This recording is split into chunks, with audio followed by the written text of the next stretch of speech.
হরে কৃষ্ণ। আশা করি সবাই কুশলে আছেন। আজ আমি ভক্তিযোগে ভগবানের সেবা কিভাবে করা যায় এবং সেবা করার জন্য আমাদের কোন জায়গাগুলো বর্জন করতে হবে সেই নিয়ে আলোচনা করব। তাহলে শ্লোকটা হলো, অন্নাভিলাষিতা শূন্যং জ্ঞান কর্মাদি অনাবৃতম আনুকূল্যেন কৃষ্ণানুশীলনং ভক্তিরুত্তমা। অন্নাভিলাষিতা শূন্য মানে হচ্ছে ভগবান শ্রীকৃষ্ণের সেবা ছাড়া অন্য কোনো সেবা বর্জন করা। এর আগের ভিডিওতে আমি যে শ্লোকগুলো বলেছিলাম তাতে আমি 4টে নিয়ম বর্জনের কথা বলেছিলাম, মানে 4টে স্বভাব অভ্যাস। সেটা হলো অবৈধ সঙ্গ বর্জন, আমিষ আহার বর্জন, জুয়া খেলা বর্জন এবং মাদক দ্রব্য জাতীয় কোনো নেশা বর্জন। এই অভ্যাসগুলো যদি বর্জন না করা হয় তাহলে আমরা শুধু পারমার্থিক ক্ষেত্রে তো উন্নতি করতে পারবোই না, এমনকি মনুষ্য ধর্ম থেকেও আমরা বিচ্যুত হব। দেখুন, একটা শ্লোক আমি বলছি, আহার নিদ্রা ভয় মৈথুনম চ সামান্য মেতাৎ পশুভির নরানাম ধর্ম হি তেষাম অধিক বিশেষ ধর্মে নহেনা পশুভীর সমান। এই যে আহার নিদ্রা ভয় মৈথুন, এই 4টি সব জীবের মধ্যে আছে, উৎকৃষ্ট থেকে নিকৃষ্ট প্রত্যেক জীবের মধ্যে বর্তমান। কিন্তু একমাত্র ধর্ম যেটা শুধু মানুষই করতে পারে, ভগবান মানুষের মধ্যে সেই বুদ্ধি দিয়েছে। এত সৌভাগ্যক্রমে আমরা এই মনুষ্য ধর্ম গ্রহণ করেছি, তার জন্য ভগবানের প্রতি আমাদের কৃতজ্ঞ থাকা উচিত। আর এই কৃতজ্ঞতা রাখার জন্যে আমাদের এই 4টে নিয়ম যদি আমরা বর্জন করতে পারি তবে আমরা মানুষ হতে পারবো। তারপরে তো পারমার্থিক উন্নতি তো অবশ্যই হবে। এবার হলো জ্ঞান কর্মাদি অনাবৃতম। জ্ঞান মানে মায়াবাদীদের জ্ঞান।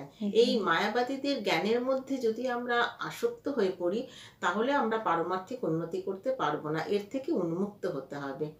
আনুকূল্যেন কৃষ্ণানু শীলনং ভক্তির উত্তমা। আনুকূল্যেন মানে হচ্ছে আনুকূল্যেন কৃষ্ণানু, অর্থাৎ কৃষ্ণ অনুকূল আমাদের কর্ম করতে হবে। যখন কোনো ভক্তের উৎকৃষ্ট ভক্তিমূলক সেবার উদয় হয় তখন সে জড়জাগতিক বাসনা থেকে নিবৃত্ত হয়। তো এই যে ভগবান যা চান, ভগবান যাতে খুশি হয়, শাস্ত্রে ভগবান যা যা করতে বলেছেন সেই মতো কাজ যদি আমরা করি, সেই মতো প্রসাদ সেবন করা, ভগবানের সেবা করা, তাহলেই দেখবেন আমাদের পারমার্থিক অনেক উন্নতি হবে। তাহলে চলুন না আমরা সবাই মিলে ভগবানের ইচ্ছা মতো কাজ করি। কেননা যদি আপনারা কেউ বলেন যে আমরা তো এইরকম মায়ার মধ্যে থেকে খুব আনন্দে আছি, কিন্তু সেটা টেম্পোরারি, সেটা কখনোই হতে পারে না। যদি সেটা পার্মানেন্ট হতো তাহলে মৃতদেহের সঙ্গে কেন বলো হরি হরি বল বলা হয়, সেইখানে তো ভগবানেরই নাম করা হয়। তাই সেই হরিনাম যখন তার কানে আর পৌঁছবে না, যিনি মৃতদেহ যার জন্যে বলা হচ্ছে, তাই আগে থেকেই যদি আমরা জ্ঞান থাকা অবস্থায় যদি আমি তার হরিনাম করি তাহলেই তো ভালো হয়।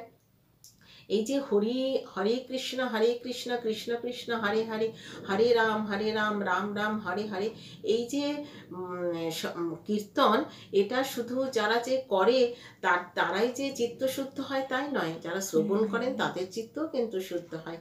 তাই আপনারা হয় করুন, নয়তো কারোর ক্লাস শুনুন বা মন্দিরে গিয়ে শ্রবণ করুন। আমি আরেকবার শ্লোকটা বলি, অন্নাভিলাষিতা শূন্যং জ্ঞান কর্মাদি অনাবৃতম আনুকূল্যেন কৃষ্ণানুশীলনং ভক্তির উত্তমা। সবাই মিলে এক সুরে করুন, তাহলে দেখবেন নিজেকে অনেক পরিবর্তন করতে পারবেন, নিজের সংসার সুখের হবে।